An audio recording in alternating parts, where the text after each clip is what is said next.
역사의 경향이 민족 간의 차이를 반영한다고 생각하는 것은 일견 논리적인 것처럼 보인다.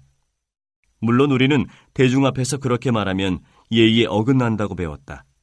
우리는 생리적 차이를 주장하는 학술 논문도 읽어보고 그러한 연구에 학술적인 결함이 있다고 주장하는 반론들도 읽어본다. 정복이나 노예 수입의 시대로부터 수세기가 지난 오늘날에도 일상생활 속에서 우리는 그 정복당했던 민족들의 일부가 여전히 하층 계급을 형성하고 있는 것을 본다. 그리고 그건 역시 생물학적 결점이 아니라 사회적으로 불리한 조건과 제한된 기회 때문이라는 말을 듣는다. 그래도 우리는 궁금해할 수밖에 없다. 각 인종들 사이에 바뀌기 어려운 지위 차이가 뚜렷이 눈에 보인다. 우리는 1500년 당시의 세계적 불평등에 대한 생물학적 설명이 얼핏 보기에는 명료해도 사실 옳지는 않다고 믿지만 정확한 설명은 아직 어디에서도 듣지 못하고 있다.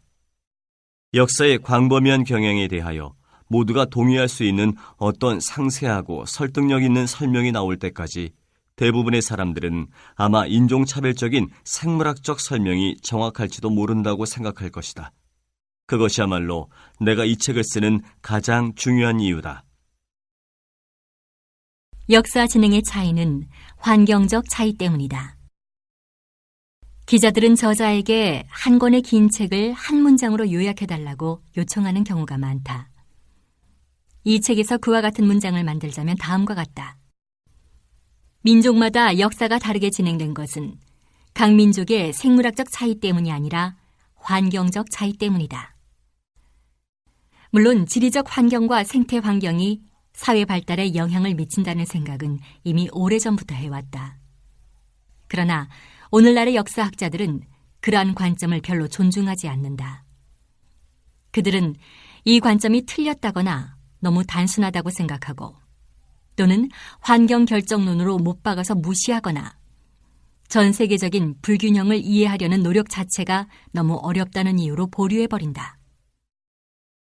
그러나 지리적 환경은 분명히 역사에 영향을 미친다.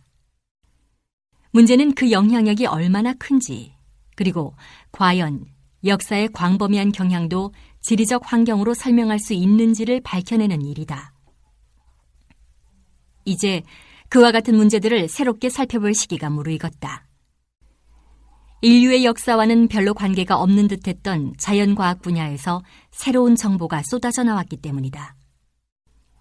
그러한 학문 중에는 무엇보다도 유전학, 분자생물학, 그리고 각종 농작물과 그 야생조상을 연구하는 생태지리학 등이 포함된다. 거기에 가축화된 동물과 그 야생조상을 연구하는 행동생태학, 인간의 병원균과 그에 관련된 동물의 병원균들을 연구하는 분자생물학, 인간 질병의 유행병학, 인간 유전학, 언어학, 모든 대륙과 주요 도서에 대한 고고학적 연구, 그리고 기술, 문자, 정치 조직의 역사에 대한 연구 등이 추가된다. 얄리의 질문에 대답하기 위해 책을 쓰려고 하는 저자는 그러한 학문 분야의 다양성 때문에 몇 가지 문제에 부딪힌다. 진전된 연구 자료 중에서 적절한 것들을 골라 종합하려면 우선 저자는 앞서 언급한 분야들을 모두 아우르는 전문 지식을 가져야 한다. 각 대륙의 역사 및 선사시대에 대한 자료도 마찬가지로 종합할 수 있어야 한다. 그러한 책의 소재는 역사지만 접근 방법은 자연과학, 특히 진화생물학이나 지질학 같은 역사적 과학의 접근 방법이다. 그리고 저자는 수렵채집민 사회로부터 우주시대의 현대 문명에 이르는 다양한 인간 사회를 직접적인 경험을 통해 이해하고 있어야 한다. 그와 같은 요건들 때문에 얼핏 보기에는 여러 명의 저자가 공동 작업을 해야 할 일처럼 생각하기 쉽다. 그러나 문제의 핵심은 통일된 종합 이론을 개발하는 것이고, 따라서 그런 식으로 접근한다는 것은 처음부터 실패할 수밖에 없는 일을 시작하는 셈이다. 그러므로 비록 어려움이 따르더라도 저자는 단 한 명이어야 한다. 그리고 그 한 명의 저자가 그 많은 학문 분야의 자료들을 흡수하기 위해서는 불가피하게도 크나큰 노고를 감수할 수밖에 없고 또한 각 분야의 많은 동료로부터 지도를 받아야 할 것이다. 나는 얄리가 그 질문을 던지던 1972년 이전에 이미 그중에 몇몇 학문 분야들을 공부한 터였다. 나의 어머니는 교사 겸 언어학자이고 아버지는 소아병의 유전학 분야를 전공한 의사다. 학창시절에 나는 항상 아버지의 뒤를 이어 의사가 되고 싶었다. 그리고 7살부터는 열광적인 조류 관찰자가 됐다.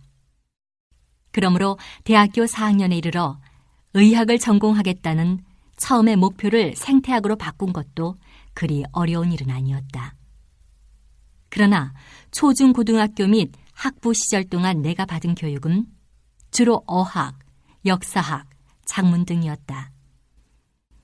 생리학으로 박사학위를 받기로 결정한 후에도 대학원에서의 첫 해에는 언어학자가 되기 위해 자연과학을 포기할 뻔한 적도 있었다. 1961년에 박사학위를 받은 후 나는 과학에 대한 연구를 두 분야로 나누었다. 한쪽은 분자생리학이고 다른 쪽은 진화생물학과 생태지리학이었다. 그리고 이 책을 염두에 두고 생각하자면 전혀 예기치 못했던 보너스인 셈인데 진화생물학이라는 학문은 실험실 과학과는 다른 방법을 사용할 수밖에 없는 역사적 과학이다. 그 경험 덕분에 인류사를 위한 과학적 접근 방법을 찾는 일에 따르는 어려움들도 나에게는 이미 낯설지 않았다. 1958년부터 1962년까지 유럽에서 살면서 나는 20세기의 유럽 역사로 인해 크나큰 정신적 상처를 입은 유럽인 친구들을 만나게 됐다. 그 때문에 나는 역사의 전개에 작용하는 인과관계의 사슬에 대해 더욱 진지하게 생각하기 시작했다. 지난 33년 동안 진화생물학자로서 현장 탐사를 하면서 나는 각양각색의 인간 사회와 가까이 접촉할 수 있었다. 내 전공 분야는 조류 진화론이며 나는 남아메리카, 남아프리카, 인도네시아, 오스트레일리아, 그리고 특히 뉴기니에서 연구를 계속해왔다. 그와 같은 여러 지역의 원주민들과 함께 사는 동안 나는 최근까지 석기에 의존하던 수렵 채집민, 부족 생활을 하는 농경민, 어민 등 기술면에서 원시적인 인간 사회들을 잘 알게 됐다. 따라서 교육을 받은 사람들도 대부분 어느 까마득한 선사시대의 이상한 생활 방식이라고 생각할 일들이 나에게는 오히려 내 인생에서 가장 다채로운 부분으로 와닿는다.